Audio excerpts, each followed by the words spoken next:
তো মারার পরে আমি আর কি তাকে আমি পিঠে গেতে শুধু এরপর হ্যাঁ গেছে দত্ত হ্যারও কুশি দিচ্ছে চোতা ওনাকে চলেছে। কি নাম তোমার? আমার নাম স্বপন দেবনাথ, বাড়ি কোন জায়গায়? বকুলপুর মধ্যপাড়া। কি হয়েছিল? কি হয়েছে মানে হয়তো বললাম না আমার বাতিজার লোক মানে একটু তারা ঘরও খাইতেছে মুখ তো খাইতেছে মনে খেতে জানি আমার সেটা আমি ডাক দিছি। তো ডাক দিছি পরে আমার ছেলেও আছে না তেও আছে না, লোক আরেকবারে আরেকটা ফুল আসলো তে বাইরে বাড়িতে গেছে। তো তারা যে বাড়িতে গেছে কইছে কি তার উপরে তুই তো বড়, তুই তো কাকুটা হেরি তুই এই লোক কেমন আড্ডা মারস। এই কথাটা আমি দেখ ভালো হয়ে যায় এমন এমন কইয়া বাড়িতে আসি পদ্মপুর বাতি যাইছে এখন তুমি তুমি মেন কাজে লাগাইছো এমন তুই পদ্মপুর পর কি তা কইছো প্রদীপ পারে কই এসে আবার আমার হতে ঘুষে দিয়েছে। তোমার ভাতিজা? হ্যাঁ। কি নাম ভাতিজা? এই দেবজিৎ দেব না।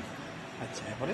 তারপরে আমি আমার বাইরে তেই বেজা লাগাইছে তে হয়েছে করতেছে আমি কই আমি হয়েছিল আমার ছেলেরা আমি কইছি কি তার কালো আয় তুলে বলছি ভাত খামো তাই এনাদের কাছে আমি ভাতও খাই লেছি। ওমা দেই বাবু তো এমন লাগে গেছে গা তার মাও আইন যখন মানে তার মারও বসে কোরাল জানা খেতে পারছে